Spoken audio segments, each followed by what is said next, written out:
quando a gente chega nesse momento do ano, ou nessa etapa, nesse período, a gente está cheio de expectativas, cheio de esperanças e cheio de sonhos. Sim ou não?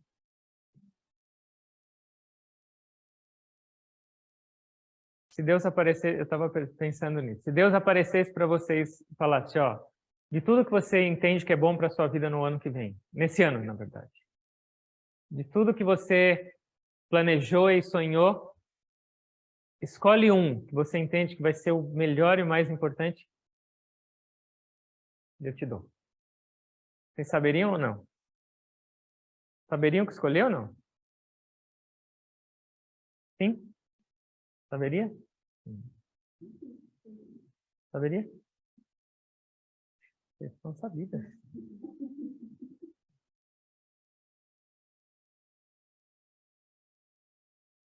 O Yogananda contava uma história, que tinha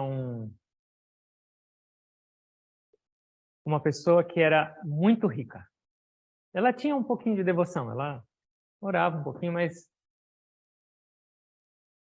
ela entendia que aquilo era o contentamento, mas ela tinha um problema de estômago, digestivo. Então, ele poderia desfrutar de comidas deliciosas, mas ele não podia. Ele sofria desesperadamente com aquele estômago. Ele falava, que miséria, tenho tanto dinheiro, eu não posso comer uma comida deliciosa, eu não posso desfrutar de nada que eu já fico todo acabado. Aí, isso piorou, e ele estava na hora de morrer, ele lembrou de Deus. E chamou Deus, e aí Deus apareceu para ele. Fala, meu filho, o que foi? Falou, eu já entendi a vida, e dinheiro não é tudo. Eu sei que saúde é o mais importante. Então, eu quero te pedir, na próxima vida, me dá muita saúde. Quero ter uma saúde poderosa. Deus falou, só isso? Alguma coisa? Não, eu estou certo. Só saúde. E Deus falou, maravilha. Aí volta ele para a próxima vida. Nasceu uma saúde poderosa. Pobre. Agora ele tinha saúde para comer até pedra e não tinha dinheiro nem para comprar pedra. Ele falou, não acredito. E aí passou a vida inteira morrendo de fome e passando necessidade. Aí chegou no final da vida, lembrou de Deus de novo. Deus, ele, oi. Que eu posso te ajudar? Eu queria te pedir uma coisa para a próxima vida. Eu já entendi toda a razão desse existir. Eu entendi que dinheiro não era nada, eu desprezei o dinheiro. Mas agora eu entendo que os dois têm que estar juntos. Então eu gostaria de ter saúde e dinheiro. Deus falou, tá bom. Alguma coisa a mais? Não, agora é o fim de tudo. E aí vem ele para a próxima existência, rico e cheio de saúde. O sonho. Mas aí passa alguns anos, ele tinha tudo para desfrutar, ele tinha um corpo saudável e belo. Puxa, mas eu estou me sentindo tão sozinho. Eu tenho tudo isso, esses benefícios, e eu não tenho ninguém para compartilhar, para ficar comigo. E aí passou a vida inteira só, sentindo solitário, abandonado. E aí, quando ele estava nos últimos dias dele, morrendo nessa solidão, abandonado, ele orou de novo. Deus, que é? Fala. Não, agora eu já entendi a vida, eu tenho certeza. Eu preciso de 3 coisas. Eu preciso de dinheiro e saúde, mas eu preciso de uma companheira. Aí não tem mais do que... A vida está completa. Deus falou, você tem certeza? Não, agora é plena. Ok. Aí vai ele na próxima vida. Dinheiro, saúde, e Deus colocou uma companheira na vida dele.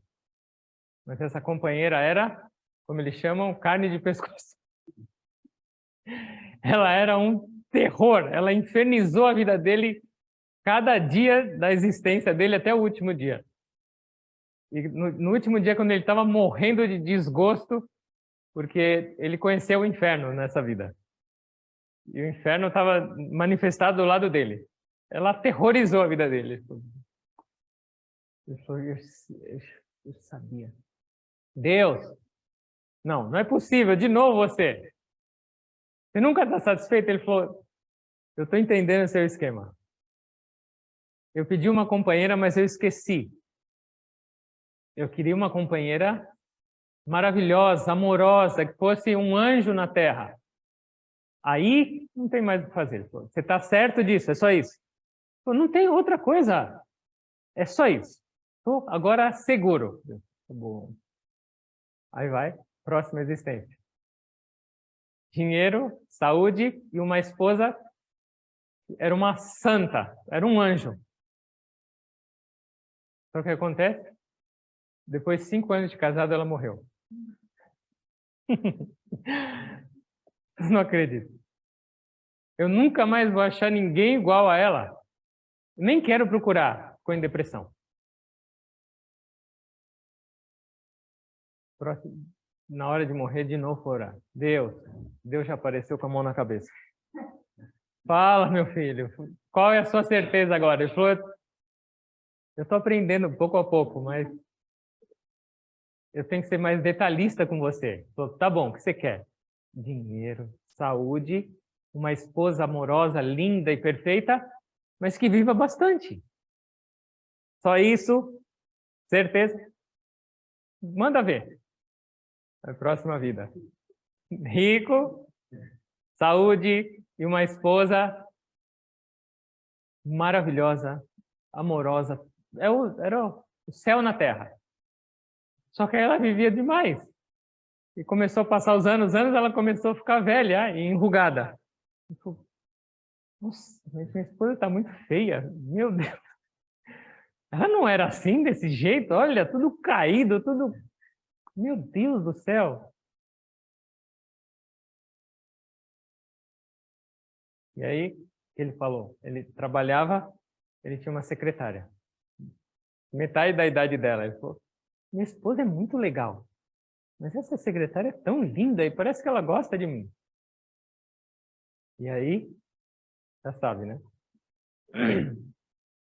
Se enroscou com a secretária. E ele tinha muito dinheiro. A esposa era legal, mas a secretária era mais atraente. E a secretária gostava dele, só que ela estava por interesse. Então, depois que ela pegou o máximo de dinheiro, ela largou ele e casou de novo. Chegou no final da vida na miséria. E aí, ele falou, Deus apareceu rindo já. Fala! Você nunca mais me engana. Eu não quero mais nada disso aqui. Faça o que você quiser, mas não sai de perto de mim.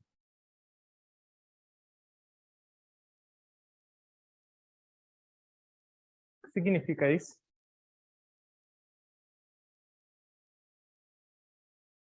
O que realmente a gente precisa? Não quer dizer que a gente não precisa das coisas. Mas se as coisas forem prioridade, será que algum dia a gente vai estar satisfeito? Será que 2023 vai ser pleno? 2024, 2025, 2026? Essa história só foi 7 vidas. Nas nossas, quantas já tem sido isso? Essa história dessa pessoa é a nossa história. Por que a gente está aqui? Alguém sabe ou não? Qual a razão de você ter voltado para cá? Desejo. Só isso, mais nada. E quando acaba essa existência, será que a gente consegue realizar tudo que a gente almeja e planeja? E a gente vai mudar o ano, a gente acrescenta mais um monte. Não tem problema. Mas será que a gente pensa nele? Será que a gente entende e planeja? Será que a gente tenta realizar? Mas o mais importante, para que ele serve na nossa vida? O porquê eu almejo, o porquê eu tenho essas expectativas? O que eu quero com isso? Voltando à nossa pergunta, eu estava me perguntando isso ontem. Eu não quero ficar só falando. O que eu queria para esse ano? Se eu pudesse escolher uma coisa, o que eu escolheria? Fé. E o que eu pensei foi fé. Por que fé? Por que fé? Por que fé deveria ser realmente algo importante nas nossas vidas? Move montanhas. O que mais? Para quê? Para continuar vivendo. Na Bhagavad Gita é dito que o homem, no capítulo 17, verso 3, o homem é feito de fé. Assim como é a fé dele, assim será a vida dele e a interação dele com o mundo. Ele é feito de fé, nós somos feitos de fé.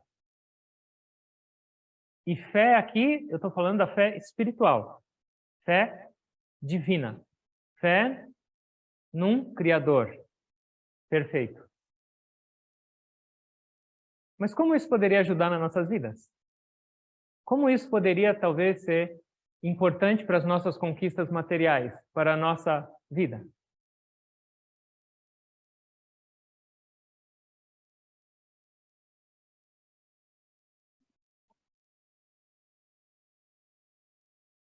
Tudo dá sempre certo nas nossas vidas ou não? Não. E se uma pessoa não tem fé, o que acontece? Sofre, desespera. Então, o nosso grau de sofrimento na vida é proporcional ao tamanho da nossa fé. Ou seja, é inversamente proporcional. Quanto mais fé, menos sofrimento. Quanto menos fé, mais sofrimento. E lembra, isso não tem nada a ver com o que acontece externamente. Porque todos, sem exceção, vão passar por tribulações. Jesus disse, na vida tereis tribulações, mas não se preocupem, eu passei por todas elas. O mundo é feito de tribulação, altos e baixos. E isso é impossível mudar. Não tenta arrumar o mundo. Esse é o formato dele, samsara. Está sempre mudando, sempre se desfazendo e sempre escapando das nossas mãos. Essa é a definição de mundo. Então, vai vir inverno e verão para nossas vidas, mas depende da minha fé, de como eu encaro isso. Então, se eu tenho fé em Deus, se eu tenho fé no poder dele de governar e de controlar e de fazer tudo acontecer de uma maneira perfeita, será que meu sofrimento não vai diminuir? Será que minha atitude perante a vida não vai mudar? Fé. Porque se eu não tenho fé, o que é fé?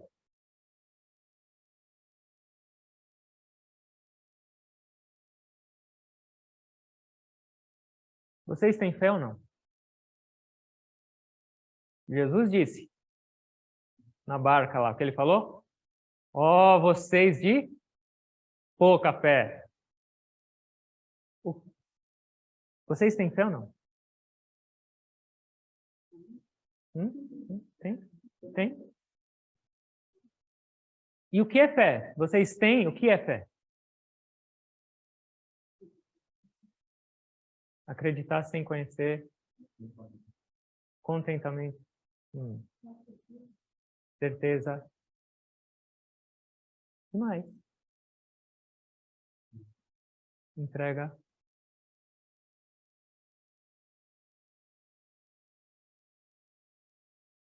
Então, o que traz fé nas nossas vidas? Por que isso é tão importante? Fé traz aceitação. Fé traz contentamento. Fé traz segurança. Não? E fé, então, vai trazer paz. Se eu não tenho fé, como eu vou ter paz? Porque são dois pilares. Eu posso me apoiar em um desses dois. Ou na fé, ou em mim mesmo, que significa ego. Se eu não tenho fé em Deus, é porque eu tenho muita fé em mim mesmo, no ego. Eu sou bom, eu faço, eu tenho capacidade, eu sou inteligente, eu posso. Mas isso é sempre limitado. Porque o ego, nós não somos criadores de nada. A gente não conhece o futuro, a gente não conhece o amanhã. A gente não tem segurança de absolutamente nada nessa vida. Então, a gente, por não ter essa fé, a gente planeja e já sofre. E já fica ansioso. Então, vamos supor que você faz uma lista linda para a partir de hoje, colocar em prática. Eu quero arrumar um emprego novo. Eu quero perdoar mais. Eu quero ir viajar para esse lugar. Eu quero fazer isso. Eu quero fazer isso. É tudo garantido? É tudo certo? Tudo está na sua mão? Não. Nada. E aí você vai ficar o quê? Já. Será que vai dar ou não vai? Nossa, meu Deus, isso é difícil. E o que acontece? Com todas as nossas iniciativas para o ano, passa uma semana, a lista vai o quê? No mínimo 50%. Passa um mês, 80%. Passa 6 meses, você não lembra talvez de nenhuma. Porque elas vão ficando longe. Porque elas não estão no nosso, realmente assim, necessariamente na nossa mão, no nosso controle. Claro, a gente tem que fazer esforço.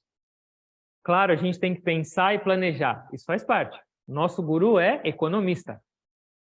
E pé no chão. Mas se eu não tiver esse negocinho chamado fé... Ontem a gente falou, as pessoas perdem a esperança porque elas tentam uma vez e fracassam. Não é para mim. É.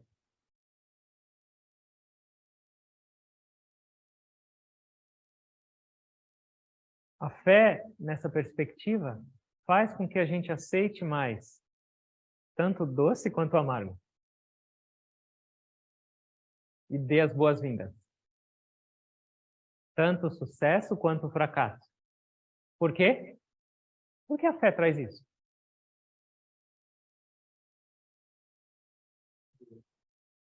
E ele sabe o que faz. Eu não sei o que faço. Eu gostaria que fosse para a esquerda.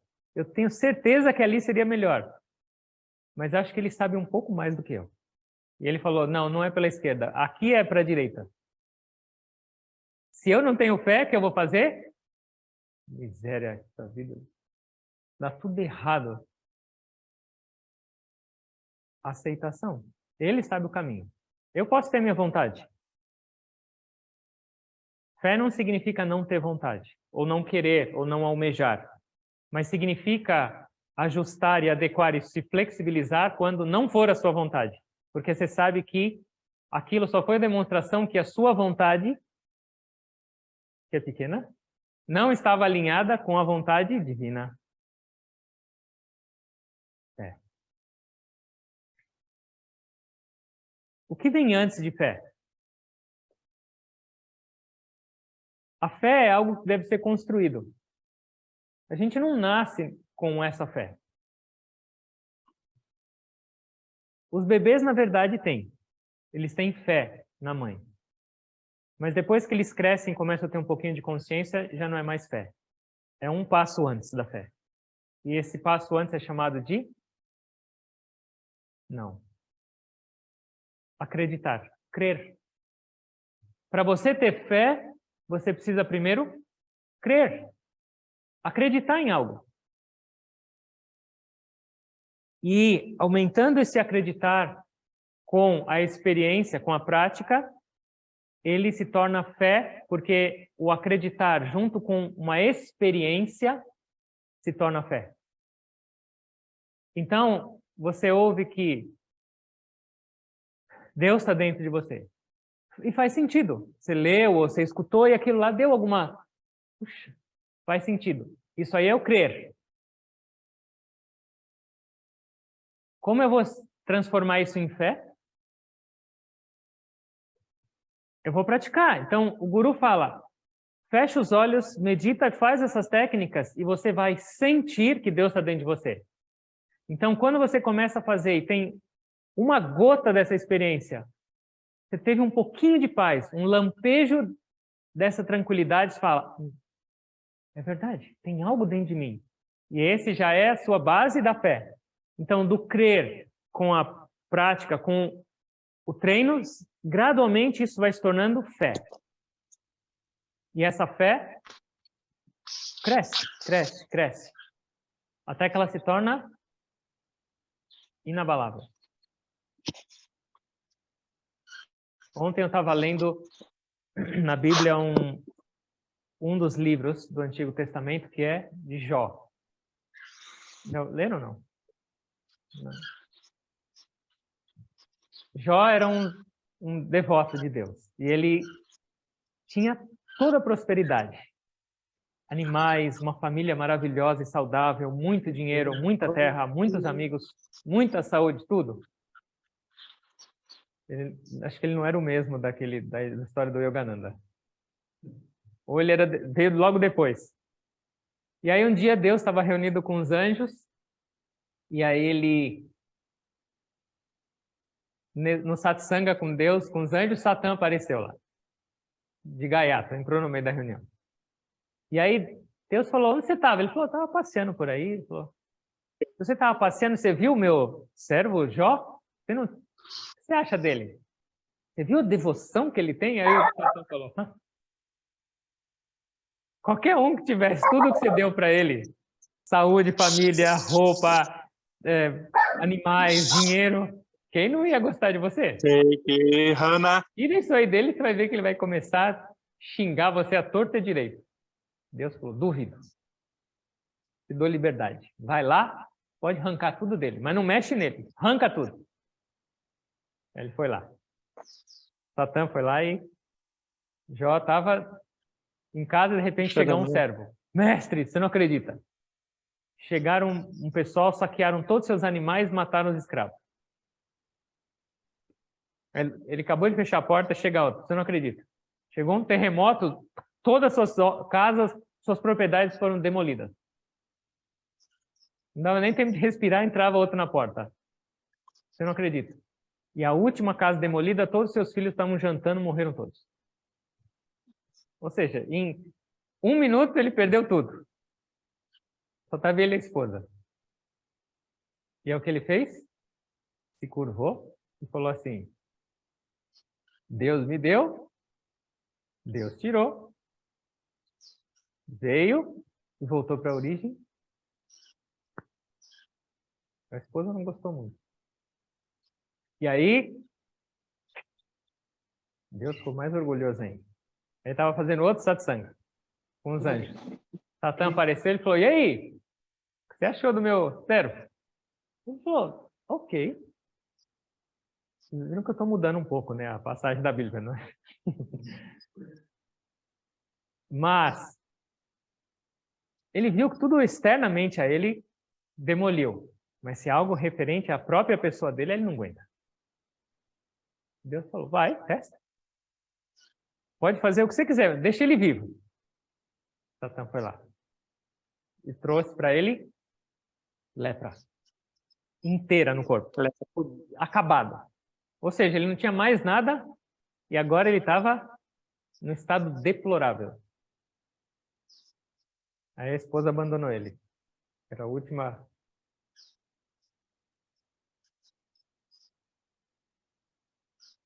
E aí, ele sofreu um pouco. Ele ficou abalado. Ele começou a questionar. Puxa, mas o que eu fiz? E ele começou a falar como um sábio. Falava, os pecadores fazem isso, mas as pessoas boas. E começou a fazer uns discursos. Vieram uns amigos para consolar, ele rebatia, ele estava um pouco revoltado.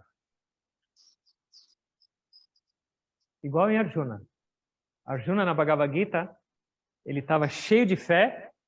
Quando Krishna levou ele para o campo de batalha, ele viu os inimigos, ele viu aquela situação, ele entrou em colapso e começou a justificar para Krishna.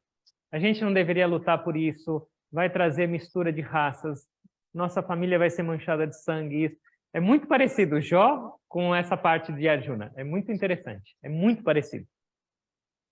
E aí, depois de tudo isso, Krishna começa a falar. E depois de toda essa conversa de Jó com os amigos, essas lamentações, Deus chega aí, aparece para ele. E fala, puxa, mas você é tão sábio essas suas palavras, eu estou impressionado. Você fala com tanta sabedoria? Da onde vem essa sua sabedoria? Se você é tão sábio, você sabe me explicar como é possível que de uma sementezinha surja uma árvore gigantesca? Você pode me explicar como é possível que todas essas estrelas no firmamento ficam paradas? Você pode me explicar como esses planetas continuam? Você pode me explicar como um animal selvagem tem pasto para ele sem ele pedir? E aí Deus começa a falar de tudo sobre a criação, para mostrar para ele que aquela sabedoria que ele estava expressando não era sabedoria, era só um pouco de falta de fé. E aí ele falou, depois de eu te falar tudo isso, se você quiser continuar com as suas perguntas, com a sua sapiência, tudo bem. E aí ele se prostrou e falou, eu sabia, eu estava falando demais. Eu nunca mais vou perguntar nada, eu aceito tudo isso, porque eu sei que a sua vontade é sempre perfeita. Então ele tinha fé muito grande, mas faltava um pedaço. Então Deus armou um circo inteiro para que ele passasse por esses momentos e percebesse que a fé dele ainda não era completa. E se entregasse por completo. É exatamente o que passa na Bhagavad Gita. Exatamente. Krishna começa o discurso como Deus fez para Jó. E aí Arjuna começa a realmente entender que ele não tinha realmente uma forte fé. Realmente ele não estava pronto. E aí chega no final, Krishna fala, e aí, entendeu tudo? Eu já falei tudo o que eu tinha que falar. Faça o que você quiser. E aí Krishna falou assim, todas as minhas dúvidas foram dissipadas. E eu vou fazer o que você me mandar. Estou pronto.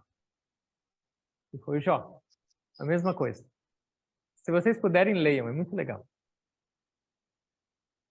Então, a nossa fé, nós temos fé. Todos nós. Mas será que ela já está estabelecida e forte o suficiente? Não? Por que eu sei que minha fé ainda não está forte, filho? Como eu sei? Quais são os indicadores nas nossas vidas que mostram que a nossa fé ainda não está como deveria? Vai perder isso A gente daí. acha que tem controle sobre as coisas. Que mais? Ceticismo. Dúvida. Que mais? Mente agitada. Como são nossas reações aos altos e baixos da vida? Você aceita tudo como a vontade divina? Você se cura e fala, eu sei que é sua vontade, Deus. Eu sei que é perfeito para mim, mesmo que eu não queira e não goste? Não. A gente reage. O tempo inteiro a gente reage.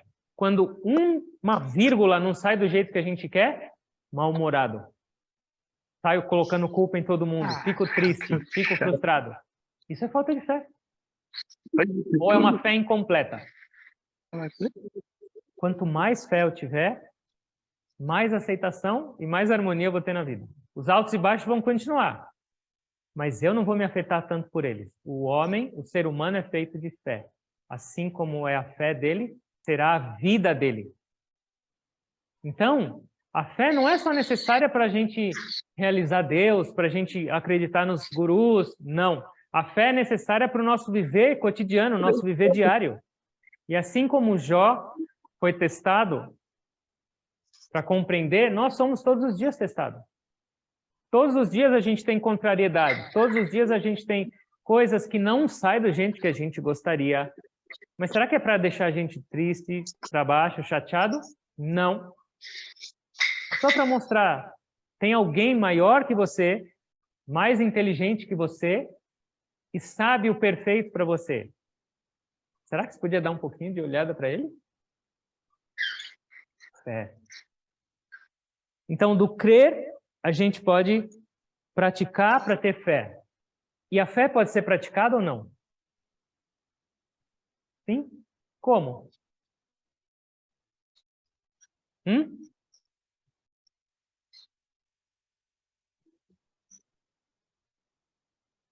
Então, alguma outra ideia? Como eu posso praticar a fé? Disciplina. Vivendo. aceitando tudo o que acontece na sua vida como um teste, como uma oportunidade para você desenvolver a fé. Acorda de manhã e fala: Deus, eu acredito em você, eu tenho fé. Você está guiando a minha vida e cuidando de cada passo. E hoje eu vou lembrar disso e aceitar. Aí deixa o dia passar. Vê o quanto você aceitou. Vê o quanto você entendeu e lembrou, pelo menos. É Ele. No bom e no ruim. Alguém te fechou no trânsito? É Ele.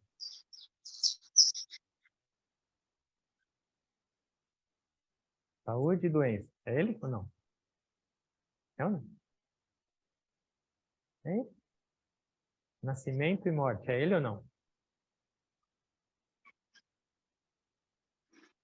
Se realmente a gente tivesse fé e entendesse que tudo isso é Ele, saúde, doença, nascimento, morte, indas e vindas, sucesso e fracasso, noite e dia, onde ia estar o nosso sofrimento? Se realmente a gente tivesse estabelecido nisso, onde a gente ia sofrer? Eu não consigo controlar nada. Eu não tenho poder sobre nada. Tem algo maior do que a fé?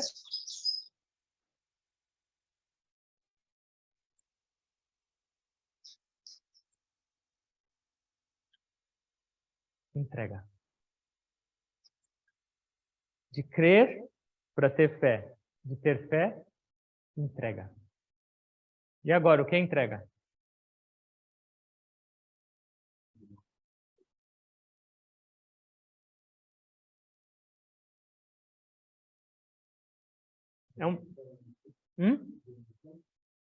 A devoção é necessária para a entrega. A devoção é conhecer o Criador, é entender mais, sentir-se conectado e ter vontade de que sua vida inteira seja direcionada e cuidada por Ele. Isso é entrega. Entrega é saber que o nosso fardo é muito grande para nossos ombrinhos pequenininhos. E até hoje a gente fica carregando para lá e para cá, se arrastando, com a língua de fora. E alguém esperando para carregar. Então, entrega é perceber isso e ter a certeza, através da fé,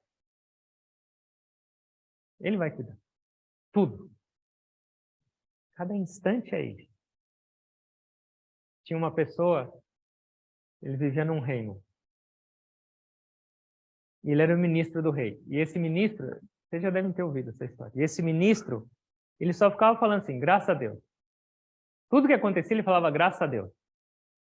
Porque ele acreditava mesmo que aquilo era o poder de Deus. E o rei não gostava muito dessa história. Porque parecia um papagaio. Bom dia, graças a Deus. Era irritante até. Ele falou, um dia eu vou pegar esse ministro aí. E aí eles foram sair para caçar. E aí o rei e o ministro se empolgaram num caminho, se perderam do resto do pessoal. E aí o rei falou, estamos perdidos. O que o ministro falou? Graças a Deus. Aí o rei ficou bufando. Miserável. A gente aqui, no meio desse mato perdido, ele ficou louco de raiva. E aí o rei estava com a espada dele abrindo o caminho. E ele estava com tanta raiva desse negócio de graças a Deus, porque eles estavam perdidos, que ele foi pegar e afastar o mato, ele passou a espada e cortou um pedaço do próprio dedo. E cortei meu dedo. Ministro, graças a Deus. Agora chega você e seu graças a Deus. Vem comigo. Ele tinha uma corda que eles estavam carregando. E aí ele falou, agora você vai ficar nessa árvore e eu vou te amarrar e você vai ficar aí. Quero ver seu graças a Deus. Quando chegarem os tigres à noite e jantarem você. E eu vou. E aí o ministro, graças a Deus. E aí o rei louco da vinda ainda deixou o ministro dele para ser comido pelos bichos à noite, amarrado, e ele saiu andando. E aí, um pouquinho só depois, ele encontrou um pessoal. E quando eles viram o rei, eles começaram a celebrar e estavam muito felizes. E o rei falou, foi só deixar esse traste, tudo deu certo na minha vida. E aí, quando chegaram essas pessoas dessa tribo mais próximas, o rei falou, puxa, eles vão colocar uma guirlanda, eles reconheceram. Eles grudaram no rei amarraram ele e começaram a arrastar ele. Peraí, o que está acontecendo? Que receptiva é essa? Eu nunca vi um povo mostrando amor desse jeito. E aí levaram ele até o líder dele espiritual. E aí ele falou assim, eu sabia que minhas orações iam ser atendidas. Hoje era o dia especial para o sacrifício humano. E eu orei tanto que Deus trouxe você. E ainda por cima um rei. E o rei falou, oh. E aí eles levaram o rei para quê? Para uma inspeção. Porque era um ritual muito sagrado e importante dessa tribo. E antes dele ser sacrificado, tinha essa inspeção. E aí essa outra sacerdote começou a olhar, fez uma cara de frustrado, decepcionado, e falou, leve embora esse inútil. Ele é imprestável para a nossa oferenda. E a pessoa falou, por quê? Está faltando um pedaço do corpo dele. Ele não tem um pedaço do dedo. Como nós vamos oferecer um negócio desse aí para o nosso Deus? Só vai embora daqui. Você tá... E aí quando ele falou isso, que ele tinha que ir embora, o que esse rei falou? Graças a Deus. Aí quando ele falou graças a Deus, na hora ele lembrou. Não é que o meu ministro estava certo? Graças a Deus? E aí ele ficou tão arrependido e saiu correndo para buscar o ministro. Ele imaginou que ia lá estar só os ossos dele no chão. E aí quando ele chegou lá, estava o ministro amarrado. Ele falou, você não acredita o que aconteceu. Eu tive isso, e realmente era graças a Deus. E eu estou com o coração tão partido porque eu deixei você aqui amarrado para morrer. E aí o que o ministro falou? Graças a Deus. Aí o rei falou, não, agora já é demais também. Me explica como até mesmo você ficar amarrado nessa árvore para morrer à noite era graças a Deus. Pô, meu rei, pensa uma coisa. Se tivéssemos nós dois indo para aquela tribo, você ia estar sem um pedaço do dedo, eu ia estar inteiro. Quem ia para o caldeirão? Eu? Então será que não é graças a Deus que eu fiquei amarrado aqui? E tive a opção de morrer ou não pelos bichos? Graças a Deus. Será que nossas vidas não são assim? Será que não tem alguém que está cuidando da gente o tempo inteiro? Será que não tem alguém que ama a gente mais do que nossas mães, nossos pais? Que a gente não pode nem imaginar o que é amor divino? Que está guiando nossos passos e mostrando para a gente, vai por aqui, não vai por aqui. Será que todo instante não é uma oportunidade para a gente mostrar mais devoção? Para confiar um pouco mais nessa sabedoria superior, nessa inteligência e nesse amor divino e nos conduzir? Será que a gente não sofre na vida porque a gente tem essa falta de fé ou de entrega e a gente quer lutar contra essa vontade divina? Sim. Um filho pequeno é a mesma coisa. A mãe e o pai sabem o que é bom para ele e ele teima em não fazer a coisa certa e aí ele enfia o dedo na tomada, ele vai para o caminho errado. Vai aprendendo nos trancos e barrancos. E a gente. Mas a gente tem a possibilidade de mudar isso, de transformar e de se conectar cada vez mais. Entrega é, como o Guruji dá o exemplo, um rio se unindo ao oceano. São partes. A água sai de lá da montanha, pequenininha. Ela tem um nome, uma forma, depois ela se junta com outro rio e ela vai seguindo. Mas quando ela se encontra com o oceano, o rio não tem mais nome, o rio não tem mais cor, o rio não tem mais forma. O rio se chama oceano. Esse é o nosso caminho. A gente saiu e está em algum ponto, em direção ao rio, em direção ao mar. Gradualmente, a gente tem que treinar e preparar.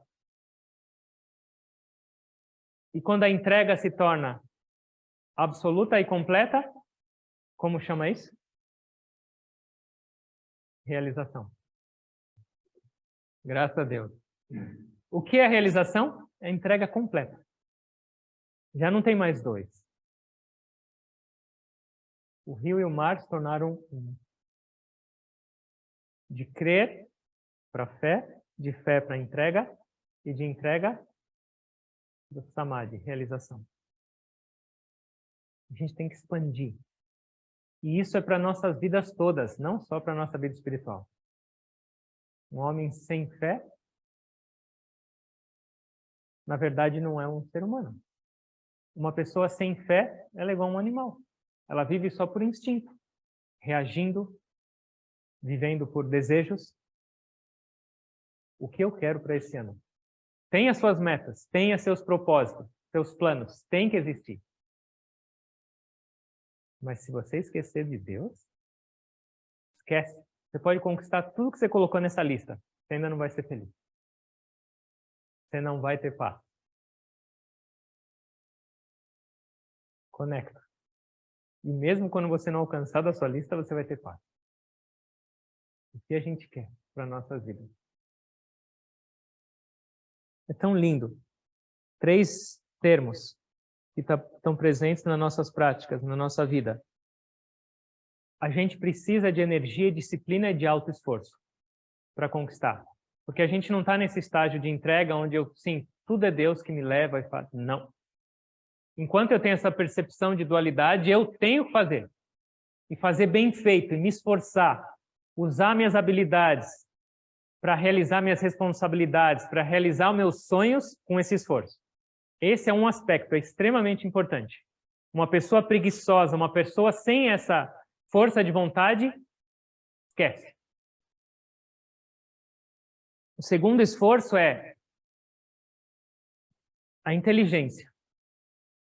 Deus deu somente para o ser humano essa inteligência, para você decidir se você quer ir para a esquerda ou para a direita, se você quer aceitar ou não aceitar, o que é bom e o que não é bom para você, para onde você quer chegar. Isso é inteligência. Somente o ser humano tem. Então, junto com o seu esforço, com a sua disciplina, com a sua proatividade, você tem que usar essa inteligência para discernir para onde eu quero ir. Onde eu vou usar minha força? É para ir para cá ou para cá? Só que esses dois não são suficientes. Porque esses dois, sozinhos, vão me trazer ego e frustração. Eu preciso de mais um. E esse um é a conexão com essa força maior. Porque é essa força maior que te deu a força e a inteligência, e ela é a fonte de tudo. Se você esquece dela, sua força vai ser ridiculamente pequena e limitada. E sua inteligência vai ser igual a de uma formiga. Conecta. E isso é devoção. E isso é fé. E isso é entrega. Essas 3 coisas juntas, que o Guruji chama de 3 Hs. Agir é usar o quê? As mãos. Hands. Inteligência é usar o quê? Head. Cabeça. E se conectar e não esquecer dessa parte. Trazer essa fé é chamado de heart. Coração. Essas 3 coisas que vão estar presentes nas nossas vidas. E na maior parte do tempo, a gente só está preocupado com essas 2 primeiras. E esquece da mais importante, a devoção. E isso, em outras palavras, é definição da nossa própria prática de Kriya. O que é disciplina? Tapaha. O que é autoanálise? O que é inteligência? O que é discernimento? Swadhyaya. E o que é essa entrega a Deus? Ishvara Pranidhana. Essas 3 coisas juntas formam Kriya Yoga. Então não é só sentar, fechar os olhos e respirar e fazer isso ou aquilo. Mas como você está vivendo? Você está vivendo Kriya Yoga na sua vida? Você está alinhando os 3 Hs? Esses 2 primeiros a gente normalmente aprende no mundo a fazer. Usar sua energia, sua força para conquistar e sua inteligência. Mas o quanto a gente aprendeu e foi incentivado a trazer Deus para tudo que a gente faz? Para aumentar a nossa fé, até que ela seja inabalável. Até que nada mais me afete, porque eu sei que Ele está me guiando e me conduzindo. Essa vida é dele. Ele está aqui dentro. Isso é Ishvara Pranidhana. Essa é a devoção. Onde está o meu rio agora? Perto do oceano? Longe do oceano? O quanto eu ainda tenho que crescer? Isso é maravilhoso. Se a gente trouxer esse aspecto para a nossa vida, esse vai ser um ano de sucesso. de felicidade. Certo? Alguém tem alguma pergunta?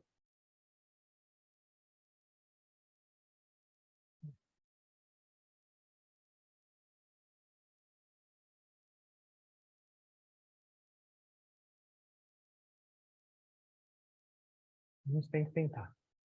A gente tem que só se esforçar. Não importa se a nossa fé é grande, pequena, não importa o quanto a gente sente ou acredita nessa presença divina. Daqui para cima, daqui para mais.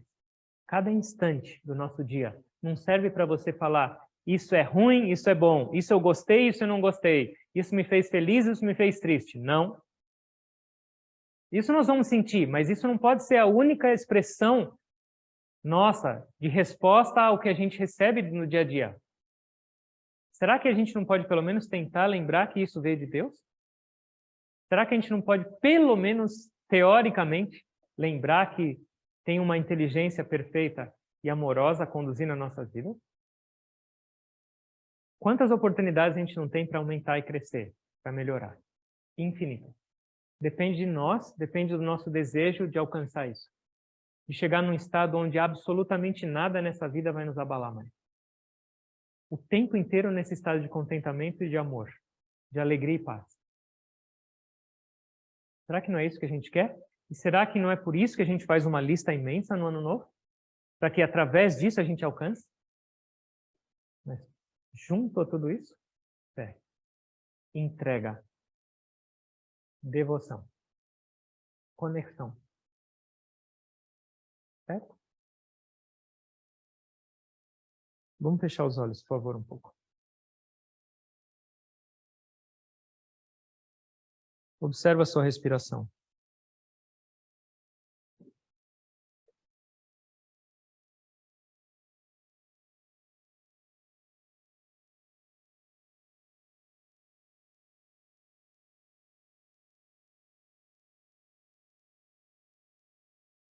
Nossos mestres nos falam tanto. Observa a sua respiração. Ama a sua respiração.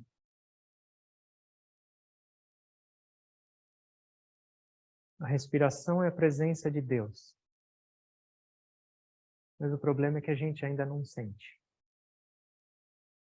E essa falta de experiência, essa falta de convicção, às vezes nos impede de seguir com essas práticas.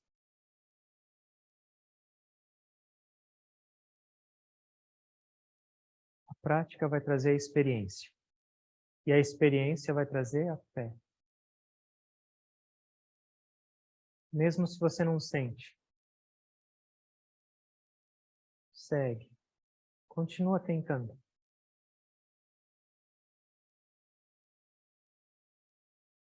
E isso é uma garantia deles. Nós vamos nos surpreender.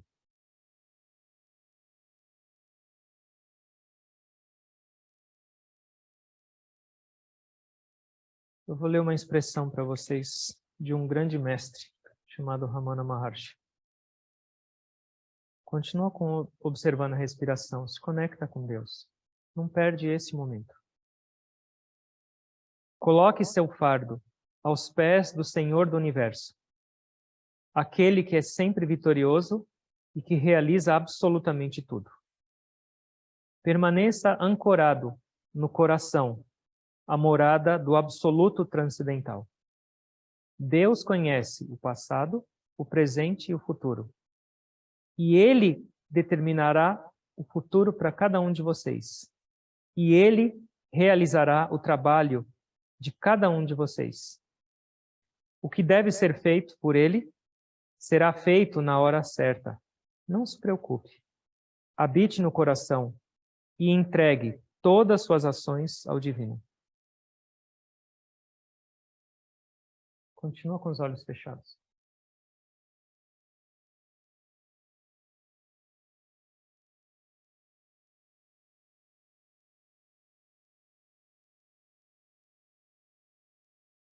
Trabalhar a nossa fé, aumentar a nossa entrega,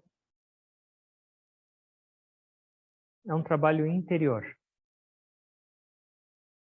Externamente a gente vai continuar com as nossas vidas, funções, responsabilidades, mas internamente a gente tem que mudar. Internamente a gente tem que buscar esse refúgio, Ishvara Pranidhana, que significa estar completamente refugiado nesse poder, nessa inteligência, nesse amor,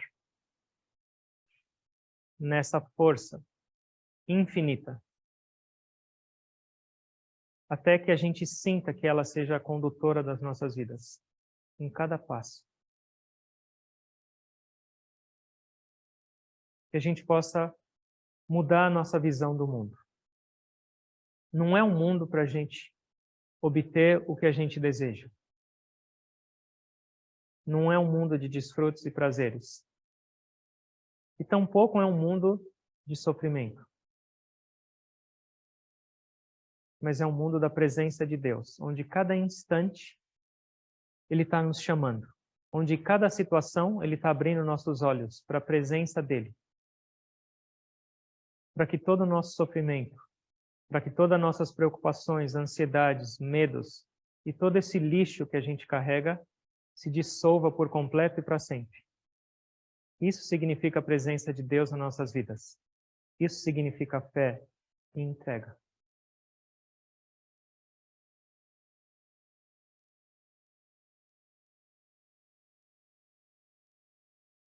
Que nesse ano que se inicia, a gente tem essa determinação inabalável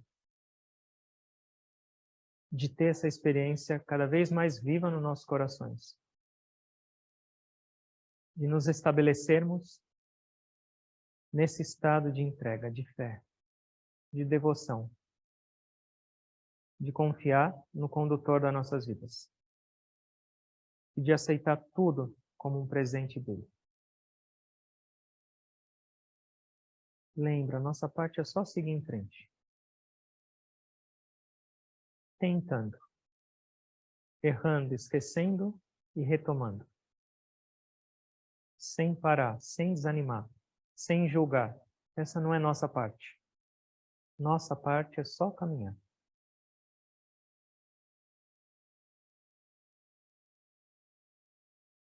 Que as bênçãos de Deus e dos nossos gurus e de Jesus estejam sobre todos nós nesse novo ano e que a gente possa crescer. Crescer no amor, crescer na espiritualidade, crescer na entrega, na fé.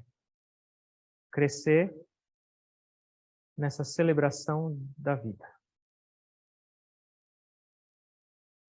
Que seja o melhor ano de nossas existências. O ano da nossa libertação. O ano da nossa imersão no divino. E começa agora, nessa respiração.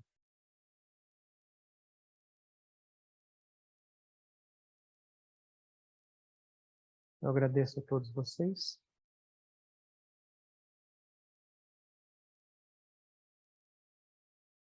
E eu me inclino a cada um de vocês.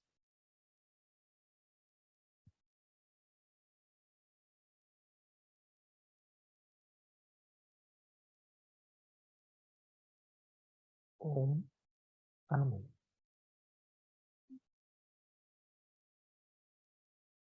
Feliz ano novo. Graças a Deus.